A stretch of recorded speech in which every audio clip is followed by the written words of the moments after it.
ابو ایک سرکاری محکمے میں ملازم تھے۔ عام سی تنخواہ تھی، مکان بھی کرائے کا تھا۔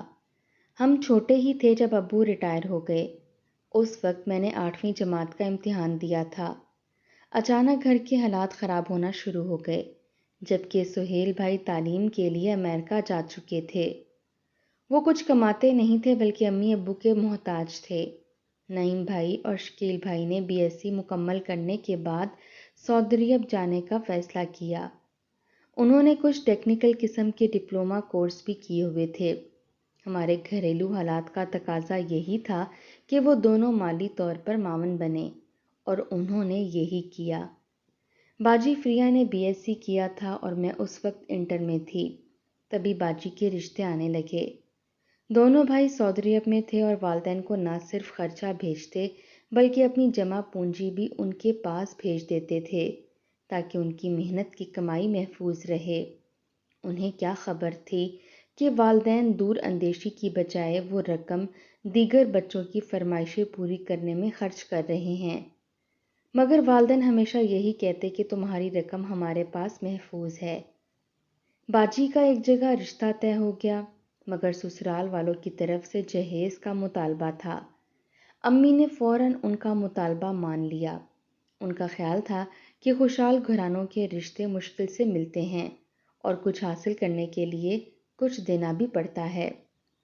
چنانچہ دونوں بھائیوں کی کمائی سے ان لالچی لوگوں کی مانگی ہوئی چیزیں پوری کر کے باجی کو بیاہ دیا گیا۔ امی کو لگا کہ بیٹی سسرال میں عزت پائے گی، مگر معاملہ الٹا ہو گیا۔ سسرال والے مزید تنگ کرنے لگے۔ باجی نئی دلہن تھیں، خوشی کی جگہ پریشانی سے واسطہ پڑا۔ نجات کی ایک صورت یہ سمجھی گئی کہ شوہر اور ساس کو مہربان بنانے کے لیے تعویذ کروائے جائیں۔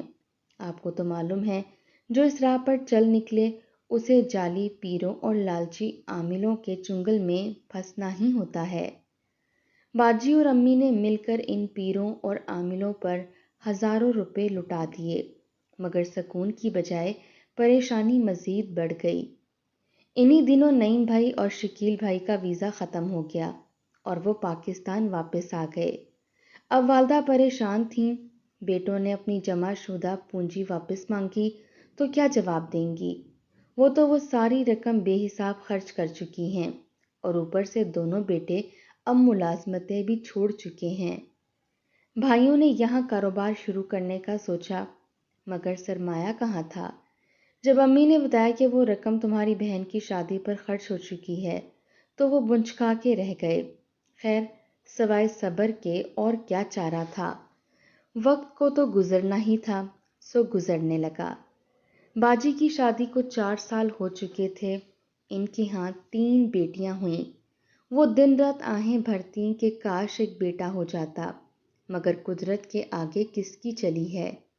وہ جسے چاہے مرادوں کے پھول عطا کرے اور جسے چاہے حسرتوں کے کانٹے۔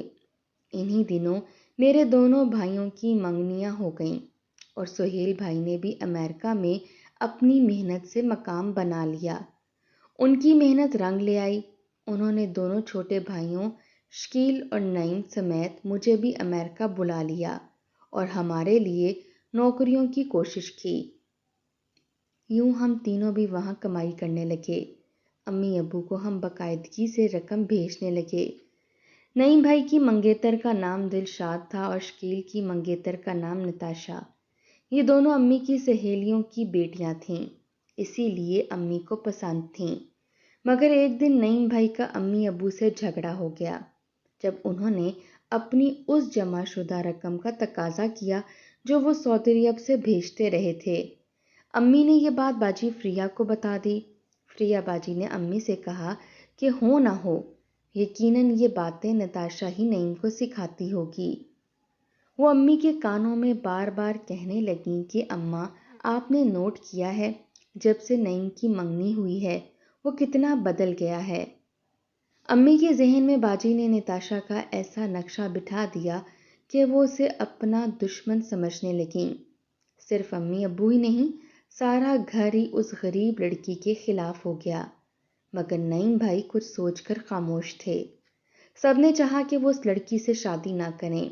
مگر وہ ڈٹ گئے اور کہا کہ جیسی بھی ہے میں شادی اسی سے ہی کروں گا۔ شادی کے بعد گھر کا ماحول مزید خراب ہو گیا۔ دلشاد کو بھائی کی طرف سے پیار تو ملا، امی اس کی بلائیں لیتیں، لیکن نتاشا کو برا بھلا کہنے لگیں۔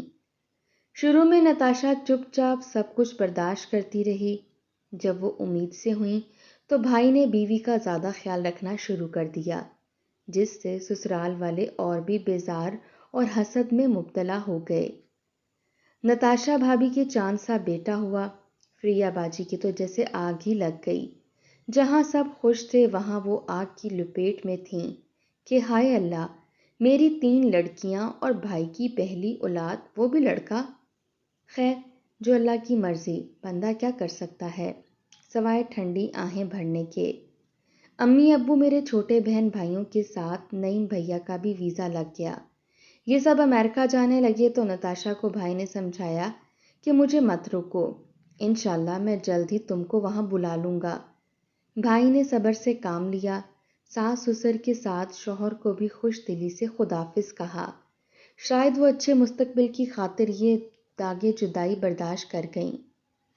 شکیل بھائی، دلشاد بھائی اور نتاشا بھابھی کے علاوہ ہماری ساری فیملی امریکہ آ گئی۔ یہاں آ کر امی کو فون پر اطلاع ملی کہ نتاشا پھر سے حاملہ ہے۔ اب اپنے بچوں کے لیے نعیم بھائی کچھ کرنا چاہتے تھے۔ انہوں نے سوچا کہ میرے بھائی مجھے کچھ کاروبار کرا دیں تاکہ تھوڑا تھوڑا کر کے ان کی رقم اتار سکوں، مگر باجی شاید کچھ اور ہی سوچ رہی تھیں۔ میں نے بھائی کو جویلری کی دکان کرا دی۔ اس بات پر بہت ہنگامہ ہوا اور باجی نے کہا کہ تم نے نتاشا کے لیے آرام کا سامان فراہم کیا ہے۔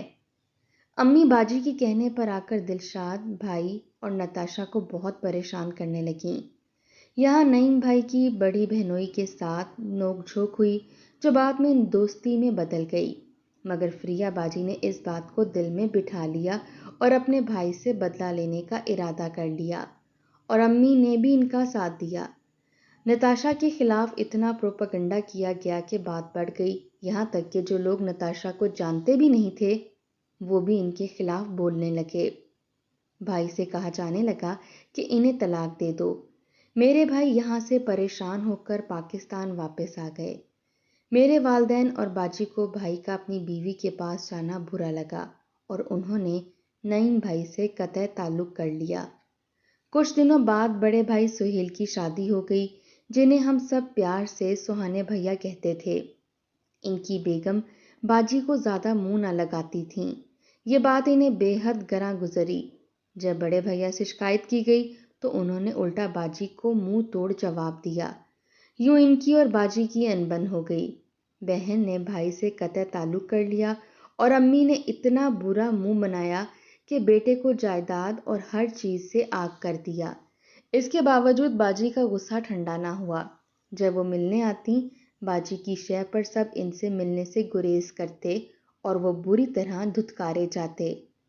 امی ابو البتہ دونوں بیٹوں کو کھو جانے پر پچھتاتے اور بہت روتے تھے، مگر میری باجی کی سازشیں کامیاب رہیں۔ انہوں نے بدلے کی آڑ میں بہت ظلم کیے اور سگے والدین کو ان کے جوان سال بیٹوں سے جدا کر دیا۔ کہتے ہیں جو دوسروں کی بیٹوں کے ساتھ برا کرتے ہیں، خدا ان کے ساتھ ضرور برا کرتا ہے، کیونکہ اچھے عمل کا اچھا اور برے عمل کا برا پھل ملتا ہے۔ باجی کی بیٹیوں نے آزاد ماحول میں پرورش پائی، لہٰذا ان کے خیالات وہ نہ رہے جو کسی مشرقی بیٹی کے ہونے چاہیے۔ خاص طور پر بڑی بیٹی جمیلہ تو بے حد لاپرواہ تھی۔ وہ جس قدر حسین تھی اسی قدر شوخ مزاج بھی تھی۔ جن دنوں وہ 8ویں میں تھی، اس کی دوستیاں لڑکوں سے بڑھ گئیں۔ انہی میں قابل ذکر اس کا دوست پریم تھا، جو دوسرے ملک کا باشندہ تھا اور اس کا مذہب بھی دوسرا تھا، مگر جمیلہ کو کب ان چیزوں کی پرواہ تھی؟ اس کو بس اپنی دوستی کا خیال تھا۔ ماں باپ نے کئی بار روکا، خالہ ماموں نے بھی سمجھایا کہ اتنی آزادی اچھی نہیں ہے، کچھ اپنی روایات کا بھی خیال ہونا چاہیے، مگر اس لڑکی کے سر پر تو پیار کا بھوت سمایا ہوا تھا، آگے پیچھے دیکھ کر چلنا بھی اپنی توہین جانتی تھی۔ وہ پریم کے عشق میں گرفتار تھی اور اس کے چکر میں رہنے لگی، اس کے ساتھ گھومنے لگی۔ پریم کا گھر زیادہ دور نہیں تھا، دونوں کی محبت روز بروز والیانہ پن کی طرف بڑھ رہی تھی۔ فریہ بیٹی کو دبے لفظوں میں روکتی اور شوہر سے اس کی حرکتوں کو چھپاتی تھی۔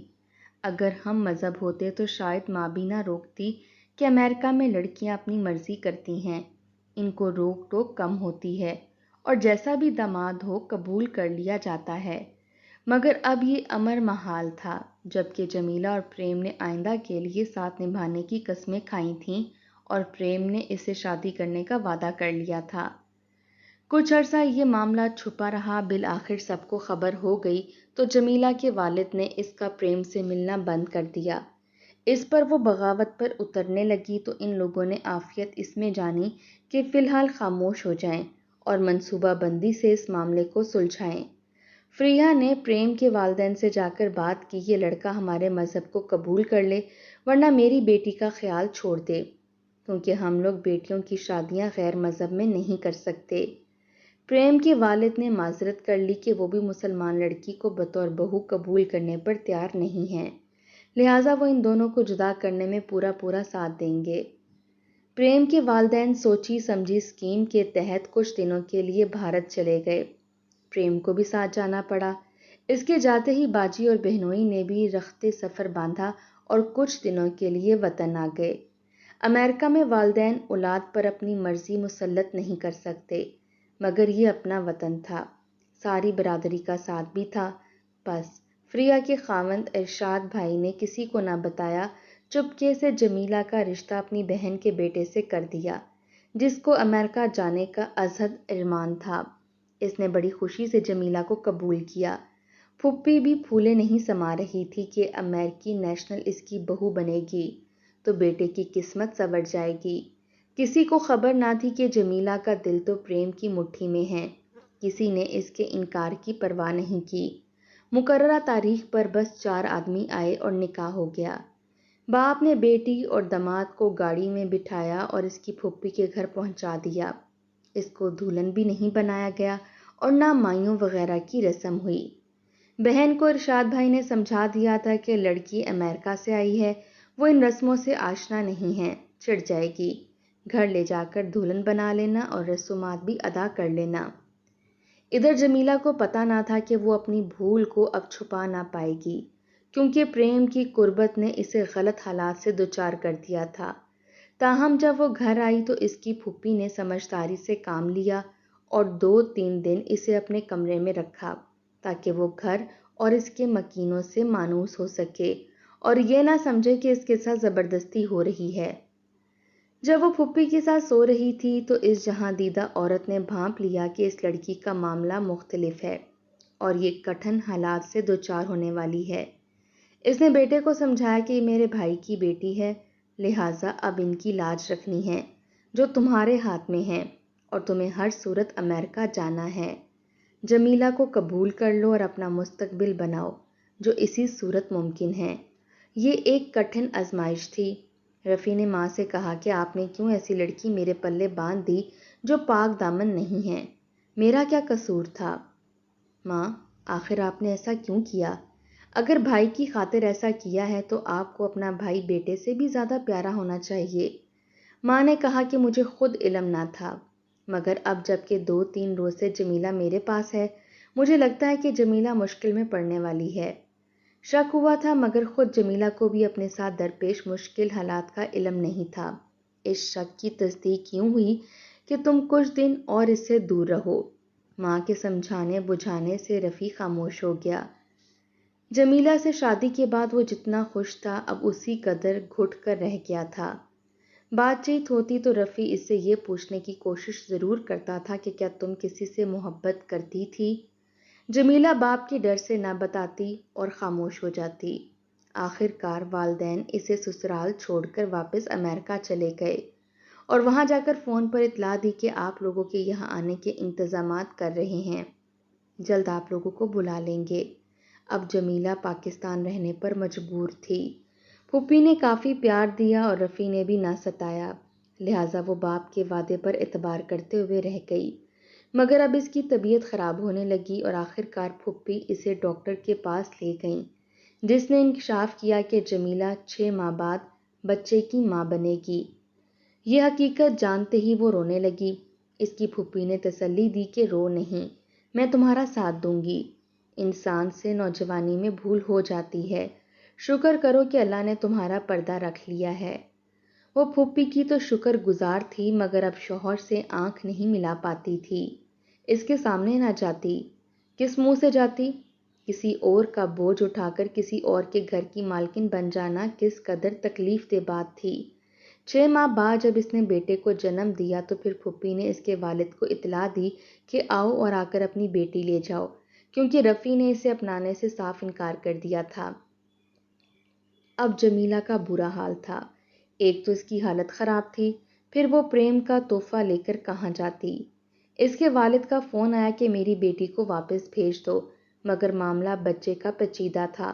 وہ شوہر کے گھر سے خالہ کے گھر پہنچا دی گئی، جو پاکستان میں ہی رہتی تھی۔ خالہ کے گھر وہ بیمار پڑ گئی تو خالہ نے جمیلہ کی ساس کو فون کیا کہ اپنی امانت لے جائیے، میں عمر بھر انہیں نہیں رکھ سکتی۔ خالہ جی نے رفیع سے رابطہ کیا اور انسانیت کا واسطہ دیا تو اس نے کہا کہ ٹھیک ہے، میں جمیلہ کو رکھ لیتا ہوں، مگر بچہ کسی صورت قبول نہیں۔ اگر یہ بچہ چھوڑ کر آ سکتی ہے تو میں اسے معاف کر دوں گا۔ جمیلہ نے بچہ ہماری خالہ کے سپرد کیا اور خود پھوپھی کے گھر چلی گئی۔ 4 ماہ اس کے بچے کو خالہ نے سنبھالا، مگر ماں کے بغیر وہ جی نہ سکا اور اللہ کو پیارا ہو گیا۔ اب جمیلہ کو عقل آئی، وہ اپنے کیے پر بہت پچھتاتی کہ اگر والدین کے کہنے پر چلتی اور پریم سے نہ ملتی تو اس کی زندگی برباد نہ ہوتی، کیونکہ رفیع بنیادی طور پر بہت اچھا انسان تھا اور پھوپھی نے بھی اتنا پیار دیا کہ وہ حقیقی ماں کے پیار کو بھول گئی۔ پہلے پریم سے جتنا پیار تھا اب اتنی ہی نفرت محسوس ہوتی تھی۔ اس نے اس کی زندگی برباد کر ڈالی۔ اس سے کیسے تعلق رکھتی جو اس کی زندگی برباد کر رہا تھا؟ اس کا دل امریکہ سے اکتا چکا تھا، وہ واپس جانے پر خوش نہ تھی۔ رفیع نے اسے قبول کر لیا اور اس لیے اچھا سلوک کرتا تھا۔ اب ہماری باجی بھی پچھتاتی تھیں کہ ناحق سگے بھائیوں سے جھگڑا مول لیا اور ان سے دوری اختیار کی، تو آج میری بچی وہاں پاکستان میں ساس سسر کے رحم و کرم پر ہے۔ جمیلہ نے فیصلہ کیا کہ وہ اب امریکہ لوٹ کر نہیں جائے گی، کیونکہ پریم کا گھر قریب تھا اور اس کی یادیں اس سے وابستہ تھیں۔ تاہم پھوپھی کی خواہش تھی کہ ان کا بیٹا رفیع امریکہ جائے۔ انہی دنوں باجی فریہ کو اطلاع ملی کہ پریم کو بھارت میں سانپ نے ڈس لیا، وہ وہاں فوت ہو گیا ہے۔ اس کے سوگوار والدین پریم کے بغیر واپس آ گئے۔ یہ خبر اگرچہ اچھی تھی، لیکن جمیلہ کے لیے اب امریکہ جانا آسان تھا، کیونکہ آخر اسے والدین سے بھی ملنا تھا۔ رفیع کی مراد بر آئی، وہ اس کے ساتھ امریکہ آ گیا، تاہم وہ ہر سال پھوپھی سے ملنے جاتا تھا۔ جمیلہ کو اس آنے کے بعد پاکستان اچھا لگنے لگا۔ وہ کہتی تھی کہ بہت کچھ گوا کر اب مجھے عقل آئی ہے کہ لڑکیوں کے لیے زیادہ آزادی اچھی نہیں ہوتی، جبکہ امریکہ میں بہت زیادہ آزادی ہے۔ اس آزادی کی وجہ سے نوعمر لڑکیاں اکثر حادثات کا شکار ہو جاتی ہیں۔ آج کے دور میں اگرچہ سب کو آزادی چاہیے، مگر ایسی آزادی نہیں جس سے عزت خاک میں مل جائیں اور زندگیاں برباد ہو جائیں۔ آدمی اگر جسمانی طور پر برباد ہو جائے تو نقصان ہوتا ہے، مگر ذہنی بربادی بہت زیادہ نقصان پہنچاتی ہے۔ لہٰذا ہمیں چاہیے کہ ہم اپنے بچوں کی اخلاقی اقدار کو پختہ کریں اور انہیں جسمانی اور ذہنی بربادی سے بچائیں۔ یہ اسی صورت ممکن ہے جب والدین بچوں کی تربیت کریں اور دینی اور دنیاوی دونوں طرح کی تعلیم کا لحاظ میں رکھیں۔